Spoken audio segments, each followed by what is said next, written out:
A lot has happened in the last month or two that has given many people reason to think long and hard about things like race relations in the country and the perceived situation in the country, etc. Many of these people would not otherwise have given a second thought had it not been for the events of the last month or two. So with this sudden surge in awareness, I thought it would be a good thing to have a little talk on where we are right now and where we are likely to be heading in the very near future. When I say the very near future, I mean between now and say the end of January next year. First, I think we need to take a close look at what has happened over the last 2 months, and from that I think we can make a pretty good forecast as to what we can look forward to going into and as far as the end of January. Note though, this is my personal estimate. I could be way off either way. As most of you know, the xenophobic violence that took place a few weeks ago certainly got some people's attention, which caused a surge in new applications to all the various civil defense organizations. Apart from the plain criminality of what happened, there were a few very important lessons to be learned. Firstly, we learned how quickly the violence could erupt and how randomly it occurred. We also learned that those committing these acts of xenophobic violence or criminality were in fact just using xenophobia as an excuse to steal as much as possible from those who are trying to make a living by providing a service to the public. The amount of property that was destroyed in the process was incredible. Buildings housing shops were destroyed by fire, and in some instances the shopkeepers were assaulted and killed. We learned how easily the access roads to certain areas could be shut down and access in and out could be totally blocked within minutes. I think we need to think about what the targets are going to be once they have no more so-called foreigners to target, no more shops to burn and loot. We have seen some very irresponsible things said by idiots like Julius Malema and Andile Ngutama in public, where they openly state that the crowds were going after the wrong people. They should be going after the whites or white monopoly capital. If you consider the average intelligence of these rioting mobs, it is not too difficult to come to the conclusion that at some point these masses are in fact going to follow this so-called advice. If we look at the month of September and the farm attacks and farm murders that took place, it is clear to see that there is a slow but steady increase in this activity. I have been maintaining records of reported incidents in the East Rand area for a while now, and the number of home invasions that take place regularly is quite staggering. You simply do not see anything about these crimes on the news or read about them in the newspapers. Now, let us look at the coming months to and including January. We're now going into the festive season, or shall I say the silly season. On the 15th of December, I think it is, the building industry closes down for the holidays. I could be wrong, but I am willing to bet that crime in general, particularly violent crime, is going to show a significant rise during December, particularly in the latter part of the month. This crime increase will carry on into the new year and will only start to stabilize when the building industry go back to work. Expect housebreaking, home invasions, car hijackings, cash in transit heists, business robberies, rape and assault to increase significantly over this period. This is assuming that everything else in the country remains unchanged. What I mean is, assuming that Eskom is still able to provide the country with electricity and assuming that the government can still afford to pay SASSA grants. These two things could change our festive season dramatically. In a previous video, I discussed what could happen if Eskom should fail and how long it would take before total chaos ensued. Remember, no electricity also means no water. So what can we do to ensure that we get through the season without becoming a victim to one of these crimes? Firstly, there's no guarantee that you will not become a victim, no matter what precautions you take. Just look at what happened to Dr. Vira Wilkes. Her house must have been secure, but the 4 criminals who attacked her literally climbed onto the roof of her home, removed some of the roof tiles, and gained entry to the house through the ceiling, where they murdered her by stabbing her and cutting her throat. This is something that nobody can prevent.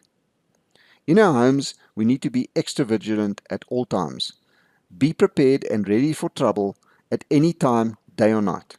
At night time, close all windows, lock all doors and security gates, etc. Have objects placed strategically throughout the house that you could use as weapons. If you own a firearm, remember that it is useless and worth nothing to you while locked in the safe. Have it handy at all times, day or night. If you are entertaining at home, outdoors, carry your firearm on you, on your person, and be prepared to use it at short notice. make sure that you are proficient at using it. If you have an electric fence surrounding your home, make sure that it is in good condition and working properly. If you have a security system in your house, test all sensors and panic buttons. Make sure that it's communicating properly to the security company's control center. If you have plans of going out at all during the holiday period, try not to leave your house unattended at all, not even for an hour. Have somebody there. A retired friend of mine has been working on his house roof for a long time and has therefore not gone out or left the house in a few weeks. Just a few days ago, he had to take his wife to see a dentist, and on arriving home, he discovered that his driveway gates had been tampered with and one of the gate's hinges had been broken off. These criminals have spies sitting all over the neighborhoods watching exactly who comes and goes constantly. You have to assume that your home is being watched constantly. It's that simple. If you are planning on going away for the holidays, do whatever you can to find someone who can stay in your house while you are gone.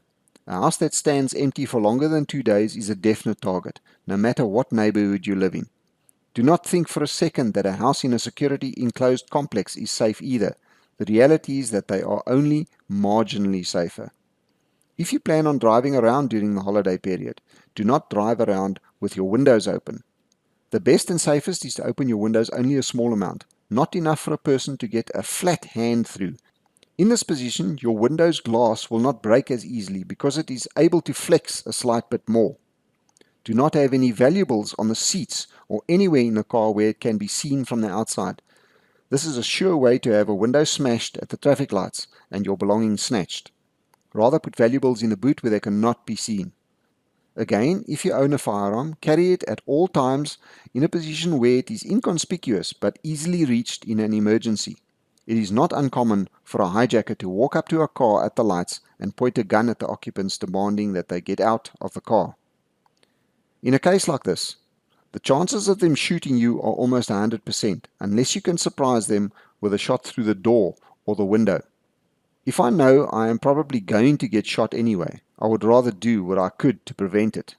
If you are driving at night and the roads are quiet, when coming up to traffic lights or even a stop street, slow down way before the lights or sign and look carefully for any places where criminals can hide next to the road.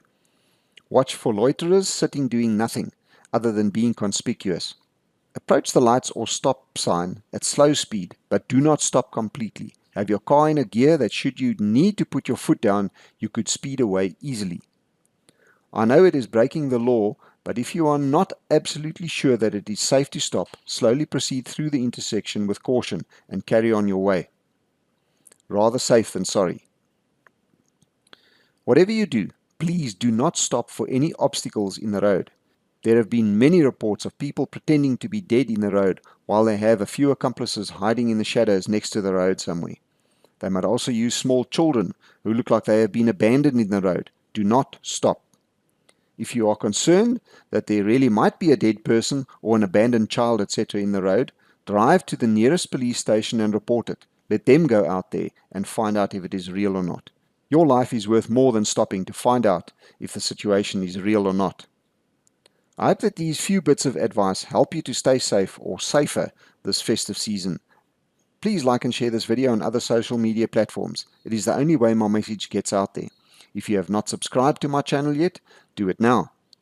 While you are there, click on the bell icon to be notified whenever I upload new content. If you would like to support my channel, in the description field I have supplied ways for both local as well as international subscribers to make a contribution. If you would like to make a crypto contribution, I have also supplied a Bitcoin as well as a Litecoin wallet address. To those that do support my channel, I say a huge thank you. Stay safe out there. Until next time.